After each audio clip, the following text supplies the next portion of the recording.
Iran इस्रायलमध्ये चांगलंच युद्ध पेटलेलं आहे। दरम्यान या युद्धाच्या मैदानात आता अमेरिकेने देखील उडी घेतली। अमेरिकेने इस्रायलला साथ देत इराणवर मोठे हल्ले केलेत। अमेरिकेने हवाई हल्ले करत इराणची आण्विक तळं उद्ध्वस्त केली आहेत। पाहूया त्या संदर्भातला एक विशेष report.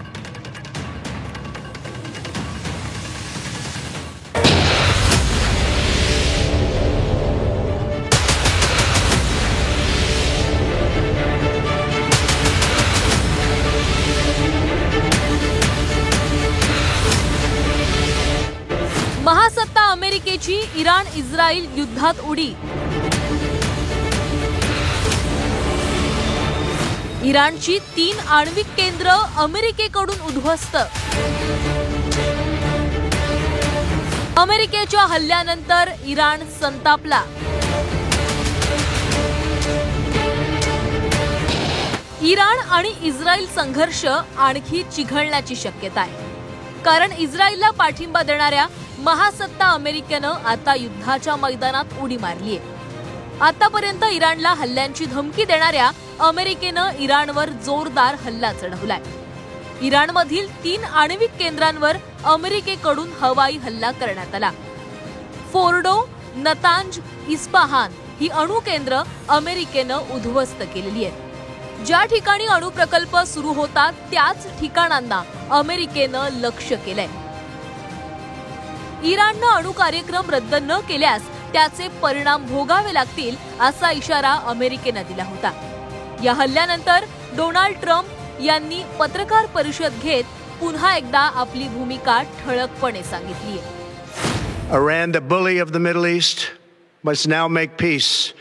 If they do not, future attacks will be far greater and a lot easier. अमेरिकेच्या B-2 बॉम्बर्स विमानानं इराणमधील फोर्डो आण्विक स्थळ नष्ट केलंय।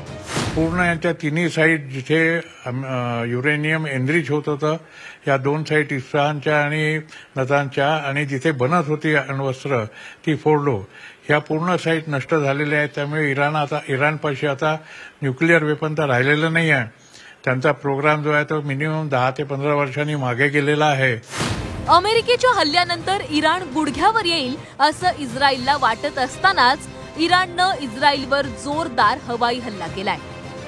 इस्रायलच्या तेल अविव आणि हायफा शहरावर इराणनं 40 क्षेपणास्त्र डागली आहेत। अवघ्या काही तासात इराणनं केलेला हा हल्ला अमेरिका आणि इस्रायलला कडक इशारा मानला जातोय।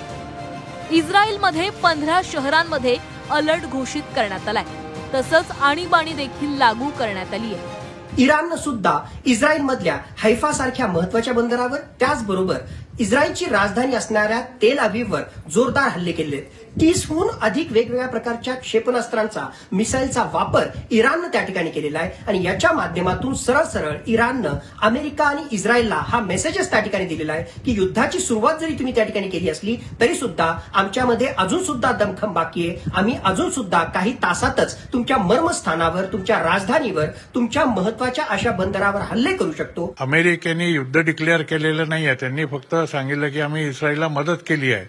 त्याच्यामुळे युद्ध जर डिक्लेअर केलेलं नाही तर त्याच्यावर हल्ला कसा करणार। दुसरी गोष्ट अशी आहे की अमेरिका इतका दूर आहे या तिन्ही देशांच्यापासून की यांनी जर मिसाईल्स मारले अमेरिकेवर तर ते तिथे जायला साधारण 17 ते 18 मिनिटं लागतात, आणि अमेरिकेची थार्ड सिस्टीम जी आहे अँटी मिसाईल सिस्टीम ती त्यांचा वेध घेऊ शकते। त्यामुळे अमेरिकेवर हल्ला करणं या लोकांना परवडणारं नाही। इराण इस्रायल युद्धात अमेरिकेनं उडी घेणं ही 3ऱ्या महायुद्धाची नांदी मानली जाते।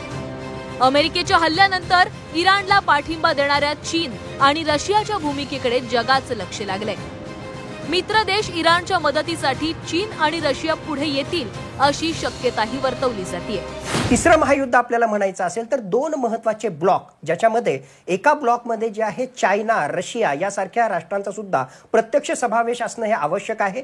आज घडीला मला वाटतं की चायना आणि रशिया हे प्रत्यक्षरित्या या युद्धामध्ये सामील होणार नाहीत। नक्कीच मोठ्या प्रमाणावर जे आहे आर्थिक सप्लाय, शस्त्रास्त्रांचा सप्लाय आणि जागतिक स्तरावर जे आहे इराणला सपोर्ट करण्याचं काम, अमेरिका विरुद्ध भूमिका घेण्याचं काम हे रशिया आणि चायना त्या ठिकाणी करतील।